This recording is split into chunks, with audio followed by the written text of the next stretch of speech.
अध्यक्ष महोदय, आज इस सत्र में 1181 प्रश्न पूछे गए, जिसमें अल्पसूचित प्रश्नों की संख्या 302 रही। स्वीकृत तारांकित प्रश्नों की संख्या 754 रही। स्वीकृत अतारांकित प्रश्नों की संख्या 125 रही। अल्पसूचित प्रश्नों में से 38 तथा तारांकित प्रश्नों में से 53 प्रश्न सदन में उद्धृत हुए हैं।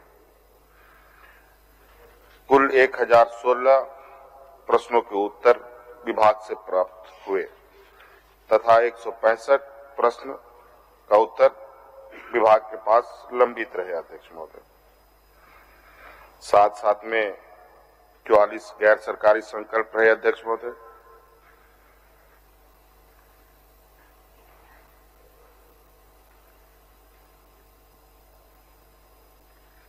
एक विधेयक अध्यक्ष महोदय प्रवर समिति को दिया गया। अध्यक्ष महोदय,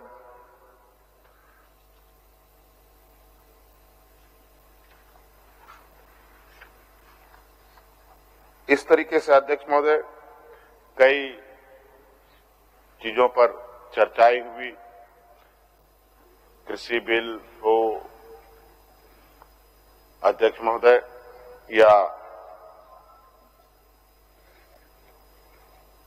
महंगाई हो अध्यक्ष महोदय, और लगभग सभी सदस्यों ने अपने अपने तरीके से अपने अपने क्षेत्र के विषय में और राज्य के ज्वलंत विषय को लेकर अपनी बातें रखी। अध्यक्ष महोदय, अध्यक्ष महोदय, एक साल के लंबे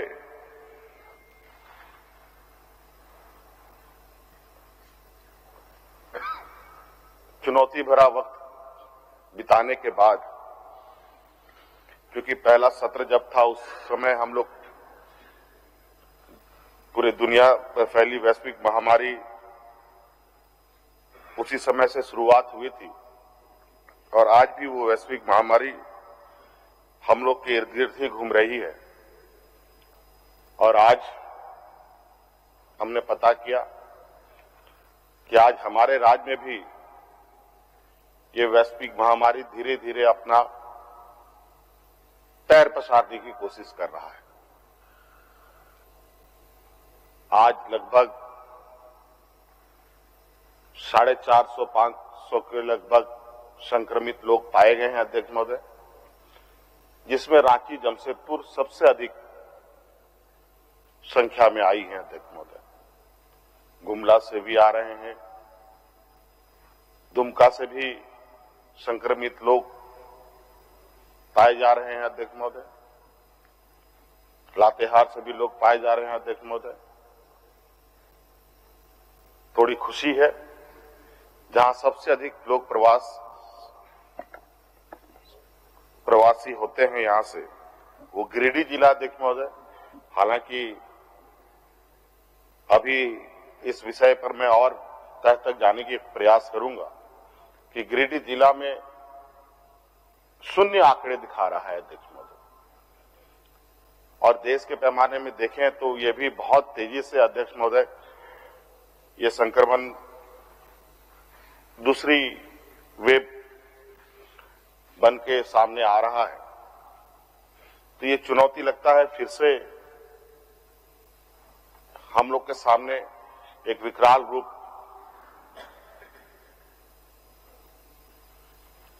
का आहट हमें सुनाई दे रहा है। अभी सत्र चलते वक्त प्रधानमंत्री जी से इस संदर्भ में हम लोगों की वीडियो कॉन्फ्रेंसिंग के माध्यम से पूरे देश के मुख्यमंत्रियों की बैठक भी हुई। अध्यक्ष महोदय, और कुल मिला के बातें वही हुई थी। अध्यक्ष महोदय, जो बातें संक्रमण के शुरुआती दौर में थी। अध्यक्ष महोदय, और आज हमने भी डिजास्टर मैनेजमेंट की एक बैठक भी की है अध्यक्ष महोदय, और मौजूदा स्थिति पर कड़ी नजर रखने के लिए हमने पदाधिकारियों को निर्देश दिया है अध्यक्ष महोदय। और अब क्योंकि बीच के समय में थोड़ी सी हम लोग बहुत निर्भीक सा और जीवन सामान्य की ओर ले जाने की सरकार की प्रयास भी रही और आम लोग भी एक सामान्य जीवन की ओर बहुत तेजी से आगे बढ़ रहे थे। लेकिन मैं शुरू से ही, मुझे लगता है देश में सबसे कहा जा सकता है विपक्ष की नजरों में कि संकीर्ण सोच के साथ मैं इस विषय को देख रहा था, और आज के दिन में भी हमने पूरी तरीके से लॉकडाउन में छूट नहीं दी है। अभी भी जुलूसों पर पाबंदी है, बड़े बड़े समूह में लोगों को एकत्रित करने पर मनाही है, कई स्कूलें अभी भी हम लोगों के बंद हैं। तो कई चीजें में हम और हमारी सरकार काफी सतर्कता के साथ इस विषय पर आगे बढ़ रही है अध्यक्ष महोदय। लेकिन आज हालात, स्थिति जिस तरीके से सामने है, पता नहीं अगर हम रंग रूप के लोग हैं, तरह तरह की हमारे मजहबें हैं, तरह तरह की हम व्यवस्थाओं में हैं। हमारे यहां सरहुल, रामनवमी, दशहरा, दिवाली, ईद, कई ऐसे त्योहार मनाते हैं, कई जुलूसे हमारे देश में निकलता है, हमारे राज्य में भी निकलता है। इन सब चीजों से मुझे लगता है अभी तत्काल हमें बचे रहना ही हम लोगों के लिए उचित होगा। अध्यक्ष महोदय, इस वैश्विक महामारी को तो समय समय पर ही इस पर हम लोग चर्चा कर सकते हैं, उनके परिवर्तन पर ही हमारी कार्य योजना निर्भर करती है। विगत एक साल तक तो बिल्कुल देश दुनिया ठहर सा गया था। हालांकि कई देश तो आज भी लॉकडाउन की स्थिति पर चले गए हैं। हमारे देश में भी कई राज्य अलग अलग समय में लॉकडाउन भी कर रहे हैं। भगवान ना करे, ईश्वर ना करे कि हमारी भी ऐसी स्थिति पुनः आ जाए। ऐसे ही हम काफी इस संक्रमण का मार झेल चुके हैं, और ऐसी स्थिति में इस बजट का आना अध्यक्ष महोदय, मुझे लगता है कि जिस सोच को सरकार ने और जिन लोगों के बारे में सोचकर ये बजट को तैयार किया है, आज भी झारखंड की पहचान यहाँ के ग्रामीण परिवेश को लेकर है अध्यक्ष महोदय। यहाँ के मजदूर, यहाँ के बेरोजगार नौजवान, यहाँ के खेत खलियान, यहाँ के जल जंगल जमीन, यहाँ की शिक्षा, यहाँ के स्वास्थ्य को लेकर हमेशा से बनी रही है अध्यक्ष महोदय। और आज इस बजट में लगभग 93,000 करोड़, कितना, लगभग 93,000 करोड़ से थोड़ा अधिक का बजट हम लोगों ने आज पूरे सदन के समक्ष रखा है। और इसमें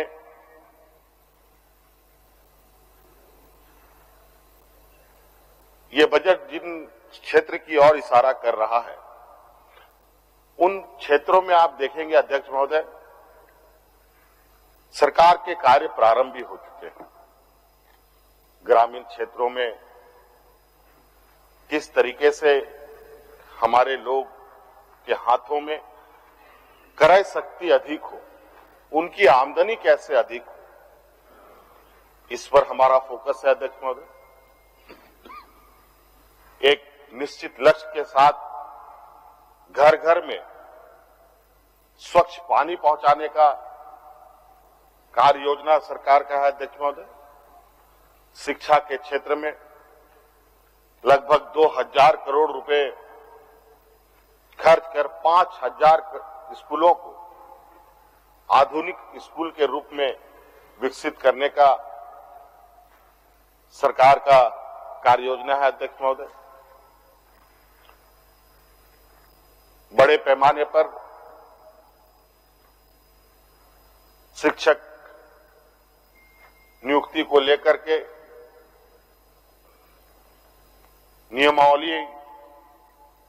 नियुक्ति नियमावलियां बन रही हैं अध्यक्ष महोदय, जो विगत 20 वर्षों में ऐसे नियमावली बन ही नहीं पाई। नतीजा आज भी लगभग अध्यक्ष महोदय हमारे राज्य में बहुत बड़े पैमाने पर हम लोगों का सरकारी पदे भी खाली है। लगभग अध्यक्ष महोदय लगभग 35% सरकारी पदे खाली है अध्यक्ष महोदय। आप अंदाजा लगा सकते हैं अध्यक्ष महोदय, 35% खाली पद को लेकर हम आगे कैसे बढ़ सकते हैं, आप इससे अंदाजा लगा सकते हैं अध्यक्ष महोदय। और नतीजा ये होता है, कभी इधर कॉन्ट्रैक्ट में ले लो, कभी उधर कॉन्ट्रैक्ट में ले लो, कभी उधर से कुछ जुगाड़ करके सब लगभग आज के दिन में सरकार इस राज्य को चलाने का काम सिर्फ जुगाड़ू के माध्यम से हुआ है अध्यक्ष महोदय। कोई उसको अपना ओरिजिनलिटी जिससे कह सकते हैं कि नहीं ये चीज इसी के लिए है, दूसरे जगह नहीं चल सकता, ये इसके साथ बेहतर तरीके से चल सकता, कहा जा सकता है। कार्य योजना जो बनी है अध्यक्ष महोदय, ये एक टेम्पोररी और एक कम अवधि के लिए हमेशा सोचा गया है अध्यक्ष महोदय। अब ये सरकार एक दीर्घकालीन योजना के साथ आगे बढ़ रही है अध्यक्ष महोदय, और इसी वजह से हम लोगों ने इस बार बजट में आउटकम बजट का भी प्रावधान करने का काम किया है अध्यक्ष महोदय। और आप देखेंगे अध्यक्ष महोदय, विगत अभी हम लोग शुरू करने का बहुत अंदर में जोश तो सभी लोगों में है, लेकिन कभी कभी जो स्थिति सामने उभर के आती है, उसमें कभी कभी ऐसा कि अभी 1 साल भर तक हम लोग घर से नहीं निकल पाए। माननीय सदस्यों ने और उस समय भी हम लोगों ने, मुझे लगता है अध्यक्ष महोदय, जो परिपाटी इस सरकार ने शुरू की, ऐसी परिपाटी कभी आपने 20 सालों में नहीं देखा अध्यक्ष महोदय। हम जानते हैं राज्य को चलाना एक व्यक्ति या एक समूह अकेले की बस की बात नहीं, इन राज्य के सभी लोगों को साथ में लेना होगा अध्यक्ष महोदय, और सब पक्ष विपक्ष सबको साथ में लेकर आगे सोचना होगा अध्यक्ष महोदय, तभी राज्य को एक दिशा दिया जा सकता है अध्यक्ष महोदय। और इसलिए शुरुआती दौर में संक्रमण में मैंने घर से निकलना नहीं था, वीडियो कॉन्फ्रेंसिंग के माध्यम से सभी विधायक सांसद, चाहे पक्ष के हो, विपक्ष के हो, बीजेपी के हो, निर्दलीय हो, कांग्रेस के हो, जेएमएम के हो, किसी के भी हो, यहां तक कि जिला परिषद के लोगों के साथ भी हम लोगों ने वीडियो कॉन्फ्रेंसिंग करके वहां के हालचाल को जानने का प्रयास किया और उनकी समस्याओं को सुनने और समझने का प्रयास किया अध्यक्ष महोदय। और उसी अनुरूप हम लोगों ने प्रबंधन भी किया, और उसका प्रबंधन का फलाफल भी आपने देखा अध्यक्ष महोदय कि सामान्य जीवन में लोग, सामान्य वक्त में लोग भूख से मरे, लेकिन इस संक्रमण की व्यवस्था वक्त में भी एक भी व्यक्ति भूख से नहीं मरा। एक व्यक्ति का नाम जरूर आता है, बोकारो जिले का एक व्यक्ति की नाम कोई घासी है, उनका नाम जरूर सदन में गूंजता है। हालांकि हमने बहुत सरकारी, गैर सरकारी तरीके से भी उस व्यक्ति तक पहुंचने का, उसकी समस्याओं को जानने का प्रयास किया अध्यक्ष महोदय कि पदाधिकारी मुझसे झूठ तो नहीं बोल रहे। और ये सरकार अध्यक्ष महोदय और सभी जनप्रतिनिधियों का, कोई भी जनप्रतिनिधि अध्यक्ष महोदय सरकारी व्यवस्था से कहीं ज्यादा पकड़ वो रखता है अध्यक्ष महोदय। क्योंकि उसके भी कार्यकर्ता पंचायत से लेके प्रखंड से लेके ब्लॉक से लेके बूथ स्तर तक में उसके कार्यकर्ता होते हैं अध्यक्ष महोदय। और ये सरकार पदाधिकारियों के हांकने से नहीं चलने वाली है अध्यक्ष महोदय। ये सरकार पदाधिकारियों को हांकेगी इस राज्य में बेहतर काम करने के लिए अध्यक्ष महोदय। और आज इस संकल्प के साथ अध्यक्ष महोदय हम लोग आगे बढ़ रहे हैं। और ये बात जरूर है कि कुछ चीजें सरकार में कड़े निर्णय भी लेने होते हैं, कहीं भावनात्मक भी निर्णय होते हैं। प्रशासनिक दृष्टिकोण से कई चीजें ऐसे निर्णय लिए जाते हैं जिससे अभी तो हो सकता है कि आपको खट्टा लगे, लेकिन बाद में उसकी जो मिठास होगी वो हमारी आने वाली पीढ़ी उसका आनंद लेगी। जैसे आंवला है अध्यक्ष महोदय, खाने में कितना कड़वाहट है, खाने के बाद थोड़ी देर मुंह में रखिए कितनी मिठास होती है, सेहत को भी बनाता है बढ़िया। अध्यक्ष महोदय, मैं उन चीजों पर नहीं जाऊंगा, पक्ष विपक्ष के दोषारोपण पे कि उसने ये किया उसने ये किया।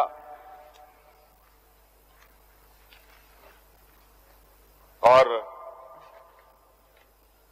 हम तो फिर मैं माननीय सदस्यों को एक शायर फिर से, क्योंकि उसमें पिछले मेरे भाषण के वक्त जब मुझे बोलने का वक्त मिला तब सब बाहर चले गए। एक बहुत खूबसूरत सा आपको उस समय मैंने सुनाया था, उसको रिपीट कर देता हूं।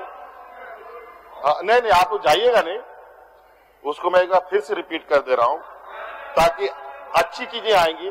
क्योंकि बिल्कुल हमने पहले ही कहा कि आप लोग चिंता मत कीजिए, आपकी उम्मीदों पर भी हम लोग खरा उतरेंगे और आप लोगों का भी जो भी आपका समस्या होगा उसका भी समाधान इस सरकार में होगा। अध्यक्ष महोदय, वो पंक्ति इस तरह की है, पतझड़ियों की कहानियां सुना सुना कर ना उदास कर, नए मौसम का पता बता, जो गुजर गया सो गुजर गया। अब हम लोग पीछे नहीं देखें, आगे देखें, क्योंकि हमारे सीपी सिंह साहब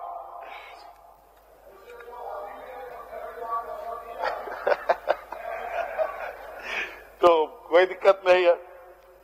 तो कई चीजें हैं अध्यक्ष महोदय,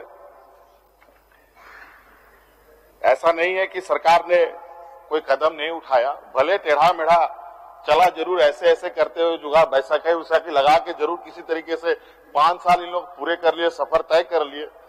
इसमें लकीर तो खींची गई, लेकिन लकीर ऐसा स्पष्ट नहीं खींचा गया जिससे आदमी को पता चली कि नहीं हमारा लक्ष्य वहां है। लकीर ऐसा टेढ़ा मेढ़ा हो गया कि उसको अब सीधा करने में हम लोग थोड़ा सा, हमें भी समय लग रहा है, लेकिन निश्चित रूप से जरूर वो लकीर भी सीधी होगी और लकीर गाढ़ा भी होगी और उस लकीर और उस लक्ष्य को हम लोग जरूर उस लकीर के माध्यम से पहुंचेंगे। अध्यक्ष महोदय, स्वास्थ्य के क्षेत्र में भी अध्यक्ष महोदय, स्वास्थ्य को लेकर के कई लोगों ने पंचायत लेवल, प्रखंड लेवल, जिला लेवल की स्वास्थ्य व्यवस्थाओं को लेकर चिंता जताई। अध्यक्ष महोदय, मुझे लगता है इस राज्य में जिस तरीके से कार्य योजना आगे बढ़ रहा है कि लगभग हर जिला में एक मेडिकल कॉलेज आपको मिलेगा अध्यक्ष महोदय। और मेडिकल कॉलेज बनाना बहुत बड़ी बात नहीं है अध्यक्ष महोदय, वो तो पैसा का खेला है, ठेका टेंडर का खेला है अध्यक्ष महोदय। आज आप देख लीजिए, आज हम विधानसभा इतना बड़ा बना लिया है अध्यक्ष महोदय, लेकिन थोड़ा सा विधानसभा पर हम नजर डालें तो आपको भी महसूस होगा, हमें भी महसूस होगा और माननीय सदस्यों को भी महसूस होगा कि आखिर हम लोगों ने इतना बड़ा विधानसभा बनाया था। जरूर हाथी हर किसी को नहीं सुहाता और हाथी हर कोई नहीं पाल सकता है, और यही स्थिति है। हम देख लें, जरा सी नजारों को देख लीजिए, किनारे किनारे कब ये पपड़ी छट के गिरेगा अध्यक्ष महोदय, इसकी कोई गारंटी नहीं। कुछ दिन पहले तो घटना घटा ही है यहाँ पर, हमने तो सोचा कि लगता है अगला सदन फिर नहीं होगा क्या। फिर दूसरे जगह पता चला कि हेमंत सोरेन शिलान्यास और उद्घाटन करने में लगे और उसमें अब शिलान्यास उद्घाटन की होड़ लग गई। कभी प्रधानमंत्री आ रहे, कभी राज्य में मंत्री लोग सक्रिय हैं या कौन कौन। अध्यक्ष महोदय, आज इतना बड़ा सदन, ये सदन लगभग 150 की संख्या के हिसाब से बनाया गया अध्यक्ष महोदय। और अध्यक्ष महोदय, और अभी तो ऐसा लग रहा है कि ये हम लोगों के लिए फुटबॉल का मैदान है। मुझे लगता है अध्यक्ष महोदय, यहां इस सदन को बनाने, इतना बड़ा हाउस बनाने से पहले एक और हाउस हम लोग का होना चाहिए था, जहां हम लोग 81 सदस्य बहुत आराम से अपने कार्यों को अंजाम दे सकते थे। अभी आवाजों को लेकर भी पता नहीं कितने सदस्यों को सही सुनाई दे रहा है कि नहीं दे रहा, ये भी मैं नहीं कह पा रहा हूं। बिना हेडफोन के यहाँ कोई सुनाई नहीं देगा, लगता है लोग यहाँ बहरा बैठे हुए। यह स्थिति है अध्यक्ष महोदय। ये भी सुधरेगा। अभी तो मैं अपनी जुगाड़ पर काम चला रहा हूं। ये हेडफोन का तार इतना छोटा है कि खड़ा हो तो ये तना रहता है, तो हम अपना घर से जुगाड़ लेके आए हैं। अब चिंता मत कीजिए, हम वो सरकार है जो सरकारी की संपत्ति पर नहीं, हम अपनी भी घर की चीजें लगा करके राज्य को आगे बढ़ाने का काम करेंगे। अध्यक्ष महोदय,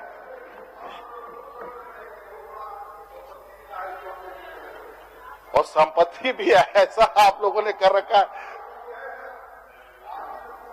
इसको देखिए आप जी, ये ऐसा संपत्ति आप देते हैं कि उस संपत्ति को संभालें, कि उस संपत्ति को रखें कि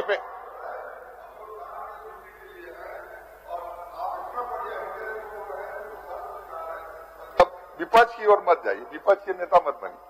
एक आध बात जरूर है सर अध्यक्ष महोदय कि थोड़ा चुभता है। डबल इंजन की सरकार थी अध्यक्ष महोदय, बहुत कुछ हो सकता है। आज के दिन में तो पता नहीं कल को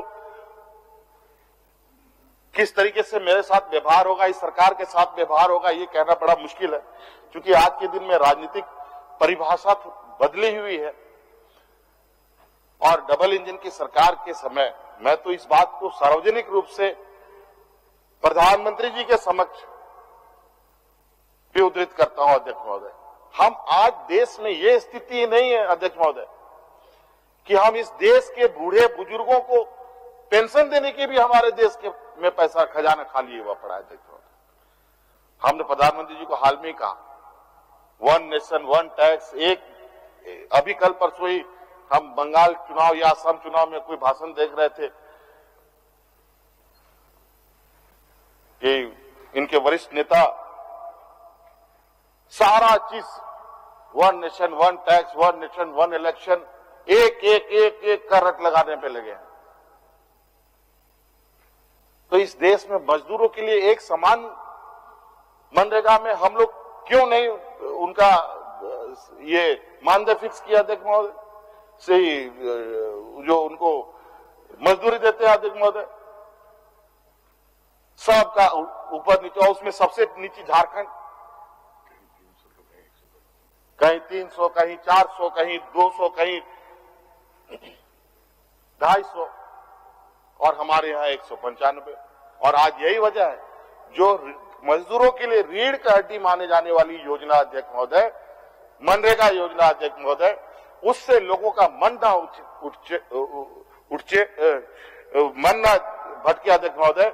इसको लेकर के हम लोगों ने अपने सरकारी मद से 225 रुपए करने का काम किया, और मैं सदन को आश्वस्त करता हूं कि सरकार 5 साल पूरा करते करते ये इनका जो मजदूरी है, डेली मजदूरी 300 के से ऊपर ले जाने की तैयारी हम कर रहे थे अध्यक्ष महोदय। इसी तरह के पेंशन को लेकर हम बूढ़े बुजुर्गों को पेंशन भी हम लोग यूनिवर्सल कर दिए हैं अध्यक्ष महोदय, सभी लोगों को।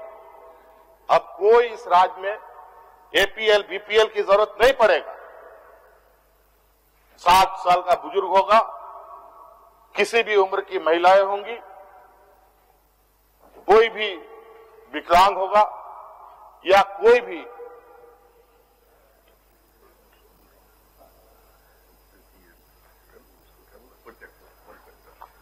परित्याग प्रतीकता महिला को, उन सभी लोगों को सरकार पेंशन देगी अध्यक्ष महोदय। ये भी हम लोगों ने निर्णय लिया। गरीबों की इस राज्य में संख्या किसी से छुपा नहीं है। सभी माननीय विधायक परेशान रहते होंगे। ठीक है कर देंगे आज, और उसको बेचारा 200-500-1000 रुपए पीछे से पकड़ा भी देता होगा जो गरीब होता होगा, लेकिन बेचारा वो एक महीने के लिए खाएगा उससे, बाकी 6 महीना तो हमको उस गांव में जाना नहीं है, तब तक तो राहत। ये अध्यक्ष महोदय कितनी हम लोग भी कितने निष्ठुर हो गए, कह सकते हैं कठोर हो चुके हैं कि उन गरीबों को हम 1000 रुपए में 500 रुपए में तोल दिया अध्यक्ष महोदय, एक बार दे दिया उसके चले आए। हम लोगों ने इसलिए अध्यक्ष महोदय आज जो राशन कार्ड की जो संख्या है, उस संख्या जो पहले घटी थी अध्यक्ष महोदय, उस 11 लाख जो घटी थी अध्यक्ष महोदय, उसमें 11 से 15 लाख बढ़ा करके अध्यक्ष महोदय हम लोगों ने फिर से ग्रामीणों को देने का काम किया। ये अध्यक्ष महोदय वेलफेयर स्टेट है अध्यक्ष महोदय। इसमें हमें ग्रामीण यहां के लोगों के मनोदशा, यहां के लोगों के आर्थिक, यहां के सामाजिक सभी चीजों को सोचकर निर्णय लेने पड़ते हैं अध्यक्ष महोदय। अभी एक विधेयक आया अध्यक्ष महोदय, ये विधेयक था अध्यक्ष महोदय, विद्युत शुल्क संशोधन विधेयक अध्यक्ष महोदय। इसमें अध्यक्ष महोदय माननीय सदस्यों ने अपना संशोधन प्रस्ताव डाला अध्यक्ष महोदय। पहले हम लोग पैसा में लेते थे, 5 पैसा, 10 पैसा, 20 पैसा, इस टाइप से शुल्क आता था अध्यक्ष महोदय। ये इसमें प्रतिशत के हिसाब से इसको बदला गया अध्यक्ष महोदय। इसमें बहुत बड़ा किसी पर बोझ नहीं आना है अध्यक्ष महोदय, थोड़ा सा। आज हम लोग 3.25 करोड़ जनसंख्या है अध्यक्ष महोदय। सब लोग की ये जिम्मेवारी होनी चाहिए, ईमानदारी से ये जिम्मेवारी होनी चाहिए कि थोड़ी थोड़ी भार हम खुद से उठाएं। आज राम मंदिर बन रहा है अध्यक्ष महोदय, पूरे देश के लोग राम मंदिर के लिए एक एक करके ईंटा लेके जाते हैं, तब जाके मंदिर बनेगा। तो आज राज्य को विकास के पैमाने पे ले जाना होगा, तो इस देश के जनप्रतिनिधियों के साथ साथ इस राज्य के 3.25 करोड़ लोगों को भी हम अपने इसके हिस्सेदार बनाएंगे और उनके कंधों में भी जिम्मेवारी डालते हुए इस राज्य को आगे बढ़ाने का काम किया जाएगा अध्यक्ष महोदय। अध्यक्ष महोदय, मुझे लगता है अध्यक्ष महोदय बहुत ज्यादा कहने की आवश्यकता नहीं है अध्यक्ष महोदय। अभी अध्यक्ष महोदय लगभग 5000 युवाओं को पीएमईजीपी के योजना के तहत रोजगार से जोड़ने का अध्यक्ष हम लोगों ने योजना बनाई है अध्यक्ष महोदय। 7 औद्योगिक क्लस्टर का विकास किया जा रहा है अध्यक्ष महोदय। और माननीय विधायक का जो सीमेंट फैक्ट्री का जो प्रस्ताव आया है अध्यक्ष महोदय, भानु प्रताप शाही जी का, और मैं तो इनसे आग्रह करूंगा, देखिए हमारा जो समूह है और मैं जिस राजनीतिक परिक्षेत्र से आता हूं, हमारे पास व्यापारी साथियों की घोर कमी है।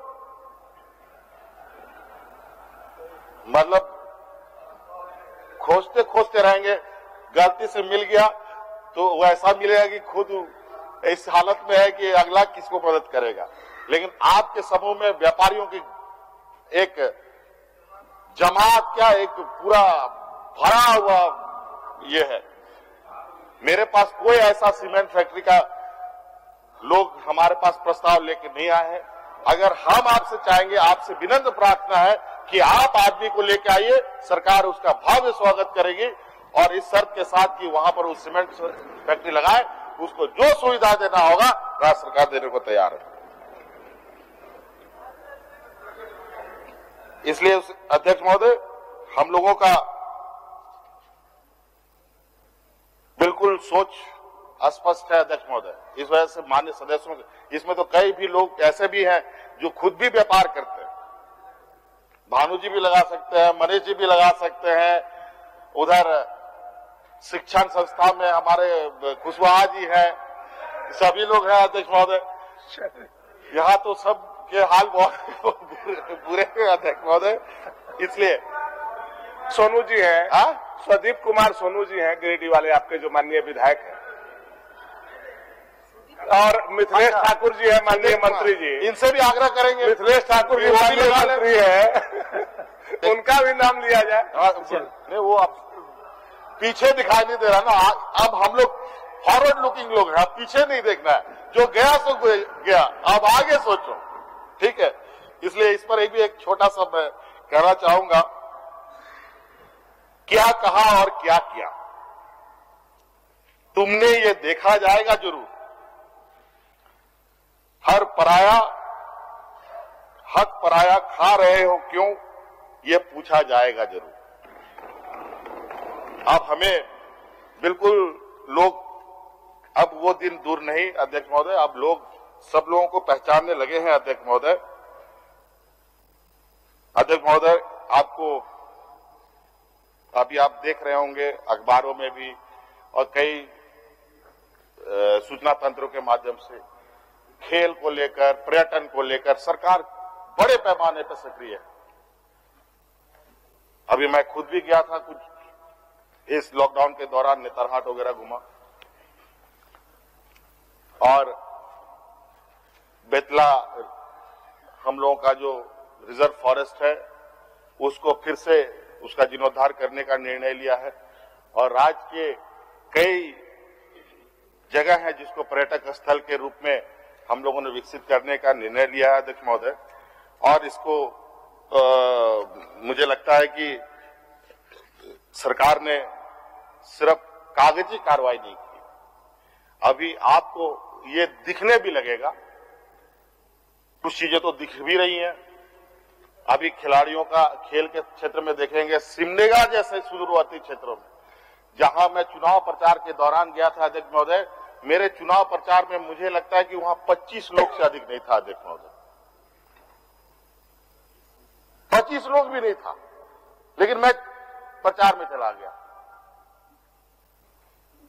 मेरा ये उद्देश्य नहीं अध्यक्ष महोदय, वहां मेरे कार्यकर्ता नहीं या वहां मेरा विधायक नहीं जीता तो हमें वहां विकास नहीं करना है अध्यक्ष महोदय। मुझे लगता है अध्यक्ष महोदय, खेल के क्षेत्र में अगर प्राथमिकता मिली है तो सिमडेगा जिले को मिली है अध्यक्ष महोदय। आज पूरे भारत में सब जूनियर का जो हॉकी टूर्नामेंट हो रहा है अध्यक्ष महोदय, जिसको रांची में होना था वो आज सिमडेगा में हो रहा है, जहां 22 जिला के बच्चियों को हम लोगों ने 15-20 दिनों से वहां पर कैंप कराया था अध्यक्ष महोदय। और उसके साथ साथ अभी अध्यक्ष महोदय एक वुशु एक खेल होता है अध्यक्ष में, बॉक्सिंग का ही एक दूसरा रूप है, उसका सब जूनियर कार्यक्रम चल रहा है, जिसमें 28 राज्य के खिलाड़ी आए हैं अध्यक्ष महोदय। हर राज्य से एक पूरे 28 राज्यों में लगभग 1000 लोग यहाँ 21 तारीख तक उनका यहाँ रहना होगा अध्यक्ष महोदय। और हमने उसी समय कहा है, जब सिमडेगा कार्यक्रम में जो लोग बाहर से आएंगे, हमारे इस तरह के सब खिलाड़ी और उनके साथ जो कोचेज आएंगे, उन सब को इस राज्य के दार्शनिक स्थल पर घुमाओ और उस सभी लोगों को पूरे राज्य की एक दर्शन कराओ, ताकि अपने राज्य की एक जो टीवी चैनल के माध्यम से नहीं, अखबारों के माध्यम से नहीं, बल्कि वो अपने जबान से अपने राज्यों में इस राज्य का ये बातों को रखे, ताकि वहां के लोग भी पूरा झारखंड आने का वो लोग अपने आप को तैयार करें अध्यक्ष महोदय। अध्यक्ष महोदय, आज का जो घटना बढ़ना जो हुआ, जो पिछला संख्या में बताया, पिछले हम लोगों ने अपने भाषण में रखा ही अध्यक्ष महोदय। अध्यक्ष महोदय, राज्य में जो कर्ज की स्थिति है, थोड़ी सी जिस जगह से हमको चलना है, जिस दूरी तक जाना है, उसके लिए काफी भारी हुआ पड़ा है अध्यक्ष महोदय। अभी हम लोग अध्यक्ष महोदय इस राज्य को अपने पैरों पर खड़ा करने के लिए कैसे ये अपने पैर पे खड़ा हो, इसलिए अध्यक्ष महोदय हम लोगों ने राज्य के लोगों को स्वरोजगार, सरकार की योजनाओं से जोड़ने का निर्णय लिया है, सरकारी नियुक्तियां तेजी से करने का निर्णय लिया है और आज इसी वजह से इस साल को नौकरी का साल के रूप में हम लोगों ने घोषित किया है अध्यक्ष महोदय। और आपको आश्चर्य हो गया अध्यक्ष महोदय, ये कोई सोच समझ करके हम लोगों ने घोषणा नहीं किया था कि ये साल रोजगार का साल है। अचानक चीजें अध्यक्ष महोदय जिस तरीके से हम लोगों ने राज्य की व्यवस्था के अंदर झांका और उसके चीजों को देखना और समझना प्रारंभ किया तो हमें बहुत आश्चर्य हुआ जब 30% से अधिक 35% से अधिक के लगभग रिक्तियां हो और उस पर सरकार मौन रहे तो ना सरकार राज्य का विकास हो सकता है, ना लोगों को राज्य को विकास करने में मौका मिल सकता है। और इसके अलावा तो कई क्षेत्र हैं जहां हम स्वरोजगार से जोड़ सकते हैं। आज पशुधन योजनाएं प्रारंभ हम लोग कर रहे हैं और कई ऐसे कार्यक्रम को हम लोग अभी शुरू करने जा रहे हैं। एक फेडरेशन भी हम लोग बड़े पैमाने पर पूरे राज्य में प्रारंभ करने जा रहे हैं अध्यक्ष महोदय, जिसमें बड़े पैमाने पर युवक युवतियों को जोड़ा जाएगा अध्यक्ष महोदय। इसलिए जो हमारी चिंताएं थी, जो राज्य में खजाना खाली है, माननीय विपक्ष के साथियों ने भी काफी कोसा हम लोगों को, कब तक चलेगा खजाना खाली है, कब तक चलेगा खजाना खाली है, ये बहाना नहीं चलेगा, ये बहाना नहीं चलेगा। अध्यक्ष महोदय, ये तो छोटा सा राज्य है, ये राज्य तो चारागाह है बेसिकली बना रहा आज से पहले अध्यक्ष महोदय। 20 सालों में तो इस राज्य को कुछ मिला नहीं, बल्कि इसका जितना निचोड़ना था निचोड़ा जा चुका अध्यक्ष महोदय। हम कितने दिन में थे वो आपको भी पता है, आपने तो हमें रहने दिया नहीं, धक्के मार के निकालने का प्रयास किया, निकल तो सके नहीं, लेकिन हाथ पैर खींच करके जरूर आप लोगों ने अपना तिगड़म लगाया। और आज मुझे लगता है अब उस सब का जरूरत नहीं है, अब इस सब का निर्णय अब जनता करेगी अध्यक्ष महोदय। और अध्यक्ष महोदय, इसलिए हम लोगों ने कई आर्थिक सुदृढ़ीकरण के लिए अध्यक्ष महोदय कई रिफॉर्म्स हम लोगों ने किए। कई चीजों के माध्यम से हम लोगों ने राज्य के धन संग्रह हो, उसके लिए अध्यक्ष महोदय हम लोगों ने नियम बनाए। और अभी आपको सुनकर खुशी होगी अध्यक्ष महोदय, माननीय सदस्य लगभग 81 सदस्यों की चिंता थी बालू को लेकर, लूट हो रहा, ये हो रहा, वो हो रहा, पलना डमका दुनिया भर की चीजें बातें की। हमने बहुत उसमें जोड़ घटाव किया था अध्यक्ष महोदय। ट्रैक्टर को पकड़ लिया तो हमने सोचा कि सिर्फ ट्रैक्टर को फ्री कर दो, बाकी सबको बंद कर दो। राज्य में ट्रैक्टर फ्री था अध्यक्ष महोदय, हमने ये भी निर्णय लिया था ट्रैक्टर को जितना ट्रैक्टर निकालना है निकाल लो, जितना घर बनाना है बना लो, लेकिन ट्रक नहीं चलेगा, सिर्फ ट्रैक्टर चलेगा। बस हमारे माननीय साथियों के ट्रक एसोसिएशन वालों ने पीछे से हवा लगा दी, आग लगा दी उनको। बस ट्रक वाले लोग उठ के खड़े हो गए, तो अब हम क्या करेंगे, हम भूखा मरे। ट्रैक्टर चल रहा है, हम लोग, मेरा बालू उठा होता था, ट्रक से जाता था, ये होता था, वो होता था, ये भी बात सही है। ट्रैक्टर चलता है अध्यक्ष महोदय, ना चोरी होती ना झमारी होती। यहां का ट्रैक्टर बनारस तो नहीं जा सकता अध्यक्ष महोदय। फिर एक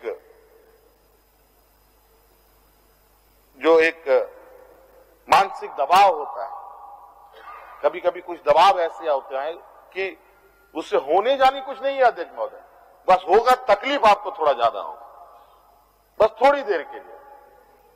लेकिन हम इन सोचों से थोड़ा परे है अध्यक्ष महोदय, सबको लेकर चलना चाहते हैं।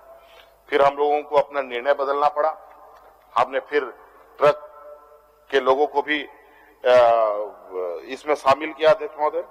और अभी अध्यक्ष महोदय जब तक टेंडर नहीं हो रहा है तब तक अध्यक्ष महोदय हमने एक निर्णय लिया अध्यक्ष महोदय। इस निर्णय के तहत जो बालू की समस्या है उसको समाधान करने के लिए हमने एक रास्ता निकाला है अध्यक्ष महोदय, जो मैं सदन के समक्ष बताना चाहूंगा। अध्यक्ष महोदय, सरकार ने लगभग 785 रुपया पर CFT sand plus transport cost निर्धारित किए हैं अध्यक्ष महोदय, दाम। और अध्यक्ष महोदय, एक्चुअली यहाँ नेट बहुत कमजोर है अध्यक्ष महोदय। हम लोगों ने एक पोर्टल तैयार किया है अध्यक्ष महोदय, जिस पोर्टल के माध्यम से आपको उसमें उतना पैसा जमा करना है 785 पर CFT पर 100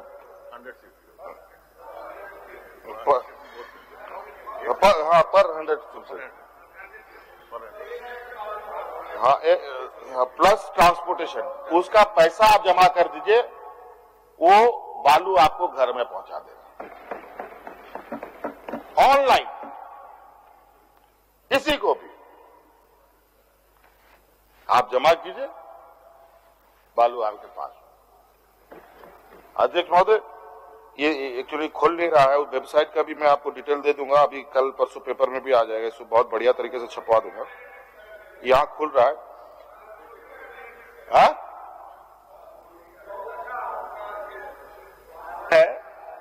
अध्यक्ष महोदय, इसमें ट्रांसपोर्टिंग का भी रेट फिक्स होना चाहिए, क्योंकि क्या होगा अध्यक्ष महोदय कि हम बालू तो कर देंगे, अब ट्रांसपोर्टर हमसे औने पौने दुगना दाम लेगा, तिगना दाम देंगे, नहीं देंगे तो हमारे पास बालू नहीं पहुंचाएगा। तो एक ट्रांसपोर्टिंग का भी हमारे समझ से उसी तरह से तय हो जाना चाहिए। अध्यक्ष महोदय, अच्छा सुझाव। वो अध्यक्ष महोदय एक्चुअली डिस्टेंस पर किलोमीटर के हिसाब और जगह जगह का हिसाब, किलोमीटर, इस वजह से बालू का तो हम लोग फिक्स कर सकते हैं, ट्रांसपोर्ट का थोड़ा सा इस पर हम लोग अलग अलग जगह पर इसका देख करके इसका भी हम लोग ये कर लेंगे अध्यक्ष महोदय, रेशनलाइज करके इसको भी लोगों को बताएंगे अध्यक्ष महोदय। इसलिए बालू को लेकर आने वाले समय में किसी भी तरीके का हम लोग अध्यक्ष महोदय, क्या दवा होता है, एलोपैथिक दवा, वो नहीं, हम लोग होम्योपैथिक वाला इलाज करते हैं, जड़ से बीमारी खत्म कर देंगे ताकि उसका कल समस्या ही ना हो। बहुत सदन में हंगामा हो, मुझे लगता है 2 दिन तो बालू में ही चला जाता है चीजों को लेके। हमारे साथ भी बहुत समस्या है, हमारे एरिया में भी लोगों की यहाँ खबर आती है। तो ये रही है अध्यक्ष महोदय, इसका भी समाधान बहुत जल्द इस तरीके से करेंगे कि फिर इसके लिए कोई आने वाले समय में समस्या ना उत्पन्न हो अध्यक्ष महोदय। इस वजह से अध्यक्ष महोदय मुझे लगता है आज तो मुझे लगता है रिकॉर्ड तोड़ दिया हम लोग सदन चलाने को, क्या 7 बजने जा रहा है। तो अध्यक्ष महोदय, तो इस वजह से नहीं, ऐसा है कि मैंने पहले ही कहा कि हम ऐसी कोई बात आपको नहीं बोलेंगे जिससे आपको भागने का मौका हम दें, ठीक है। और अध्यक्ष महोदय, नहीं तो आपको बांध के रखेंगे बातों से। मुख्यमंत्री जी आज बहुत अच्छे मूड में है और बहुत दिल से बात को बोल रहे हैं, हम लोग एक्सेप्ट कर रहे हैं। लेकिन एक बात जो पिछले अनुभव आप ही से प्राप्त किए ना, पिछले अभिभाषण में उन्होंने सारे विपक्ष को नालायक कहा था, उसको कम से कम वापस ले लिया अध्यक्ष। देखिए आज वो स्पंज हो गया है। अध्यक्ष महोदय की व्यवस्था है और अध्यक्ष महोदय इस बहुत दयालु हैं, आप सब कुछ कर रहे हैं, तो विधायकों को भी पीड़ा को समझिए। क्षेत्र में हम लोग जब जाते हैं तो इतना रोड नाली गली लोग मांगता है कि हम लोग 4 करोड़ कुछ कर ही नहीं सकते। माननीय विधायक जी, हम लोग अभी 81 सदस्य हैं, हो सकता है आने वाले समय में 100-150 हो जाए। और हम सभी 81 विधायकों की जो जिम्मेवारी है ना, समझिए वो जिम्मेवारी ऐसी है, भले ही ईमानदारी से थोड़ी बहुत हम लोग कट छट कर लें, लेकिन अगर हम चीजों को ईमानदारी से देखें, ईमानदारी से करें, क्योंकि हमारे साथ एक और व्यवस्था है कार्यपालिका, जहां हमें कभी अच्छा करने भी सिखाती है, कभी बुरा करने भी सिखाती है। कार्यपालिका एक सीमित अवधि के लिए है, लोगों की वो एक नौकरी में आते हैं, वो नौकरी करेंगे चल देंगे। हमारा क्या, हम लोग को वहीं रहना है, वहीं जीना है, वहीं मरना है। और मैं आपको आश्वस्त दिलाता हूं, मैं जिस तरीके से चीजों को देख रहा हूं, आप लोगों की भागीदारी भी सुनिश्चित करेंगे, और जहां विधायक फंड की बात है उसमें भी आपकी भागीदारी इतनी करने की प्रयास की जाएगी जहां आप अपने क्षेत्र में अधिक से अधिक जन कल्याण की योजनाओं को आप लोग लागू कर सकें और बेहतर तरीके से आप लोग उसको देख सकें।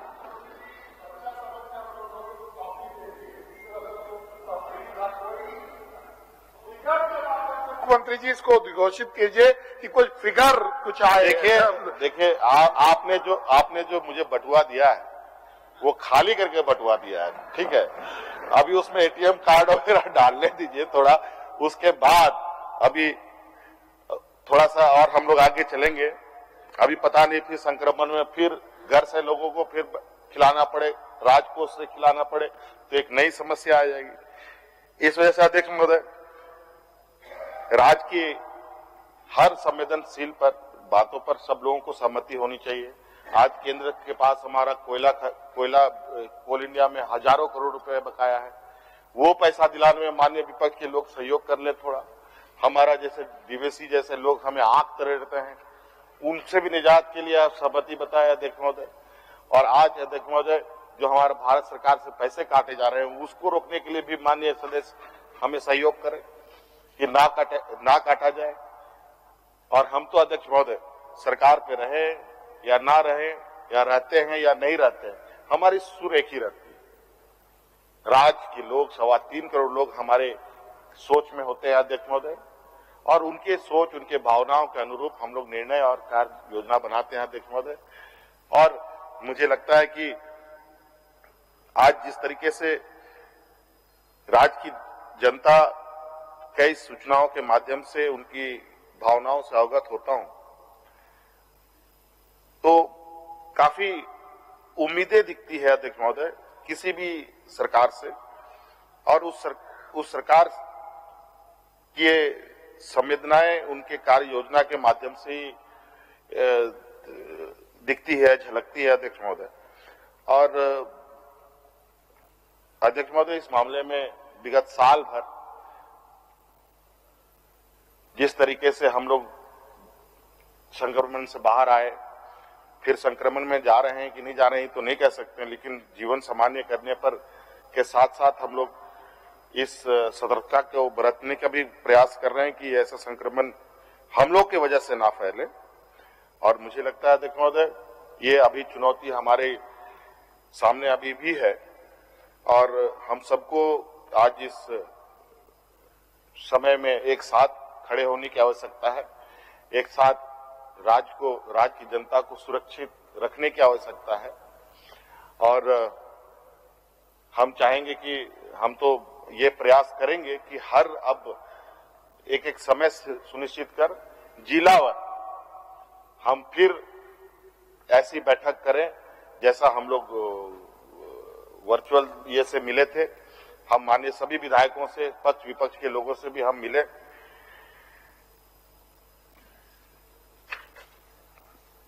बिल्कुल, ये भी आपका हम लोगों ने आदेश दे दिया है, ये आगे जा चुका है। डीएमएफटी फंड के लिए आप लोगों को स्वतंत्रता दी जा रही है ताकि आप लोग अपना काम कर पाए। तो अध्यक्ष महोदय, मैं अपनी बातों को समाप्त करना चाहूंगा। तो अरे ये भी अपने ही हैं, चिंता मत कीजिए, वो खाली उधर है, खाली दिख उधर रहे, बाकी सब इधर है, चिंता मत कीजिए। तो इसलिए अध्यक्ष महोदय, मैं अपनी भाषण, अपनी बातों, अपने वक्तव्य को कुमार जी हम लोगों को याद आ रहे हैं अध्यक्ष महोदय। नीतीश कुमार जी एक समय आरजेडी में चले गए थे अध्यक्ष महोदय, ऐसा ही भाषण उन्होंने दिया था और बाद में भारतीय जनता पार्टी के साथ आकर के उन्होंने देख करके नीतीश कुमार जी याद आ रहे हैं अध्यक्ष महोदय, यही बताना चाहते हैं। चलिए ठीक, माननीय मंत्री जी। क्या आप भी नीतीश कुमार जी का नाम ले लिए? चलिए, बहुत बड़े लोग हैं, हम लोग बहुत छोटे छोटे लोग हैं। एक हम लोग का लोकल क्षेत्रीय भाषा में एक स्लोगन पढ़ता हूं और उसी के साथ बात को अपनी समाप्त करता हूं, जो हम आमतौर पर अपनी स्थानीय विषय को लेकर हमारे माननीय सदस्य आंदोलन भी करते हैं, सदन में भी बात रखते हैं। कभी वो विरोध की बात होती है, कभी राजहित की बात होती है। तो इसी को कोशिश कर रहा हूं। विरोध के गीत तो हम गैबे करब, केहू के ना सोहेला तो हम क्या करें। हम लोग कभी केंद्र सरकार के साथ वार्ता करते हैं अध्यक्ष महोदय, तो हम लोग विरोधी कभी कहलाते हैं। अब यहां है तो सरकार है अध्यक्ष महोदय। तो ऐसा नहीं अध्यक्ष महोदय, एक सामान्य व्यक्ति की नजर से और समान व्यक्ति की सोच से ये सरकार चल रही है और मुझे उम्मीद है अध्यक्ष महोदय, जिस बजट को हमारे सभी विभागों की तरफ से यहाँ पर बजट के लिए मांग रखी, जो आप लोगों सभी सदस्यों के माध्यम से सहयोग से वो सभी की सहमति प्राप्त हुई सदन से, इसके लिए पूरे सदन को बहुत बहुत साधुवाद धन्यवाद देते हुए और विशेषकर अध्यक्ष महोदय को पुनः अपनी ओर से इस बजट सत्र में और बजट को सुचारू रूप से चलाने और बजट को पारित कराने में और सभी माननीय सदस्यों की भावनाओं को ख्याल में रखने के लिए आपकी जो संवेदनशीलता रही है, इसके लिए मैं बहुत बहुत साधुवाद दूंगा और एक और सब लोगों को बहुत बहुत शुभकामनाएं दूंगा, क्योंकि मैं था नहीं कि आज जो हम लोग का क्रिकेट मैच हुआ और माननीय विधायकों की जीत हुई, इसके लिए मैं सभी माननीय विधायकों को बहुत बहुत शुभकामनाएं दूंगा, क्योंकि इतना बड़ा ट्रॉफी आप लोग जीत के लाए हैं। वो ट्रॉफी सदैव यहाँ अपनी पहचान बनाए रखेगा और मैं आग्रह करूंगा स्पीकर साहब से कि चूंकि सदन के मालिक है, उसको मैं बाहर नहीं ले जाना चाहता, वो आपके ही संरक्षण में उसको संरक्षित कर दिया जाए, ताकि अगले जब हमारी खेल होगी तो उस समय हम लोग उसको बाहर निकाल सके। धन्यवाद।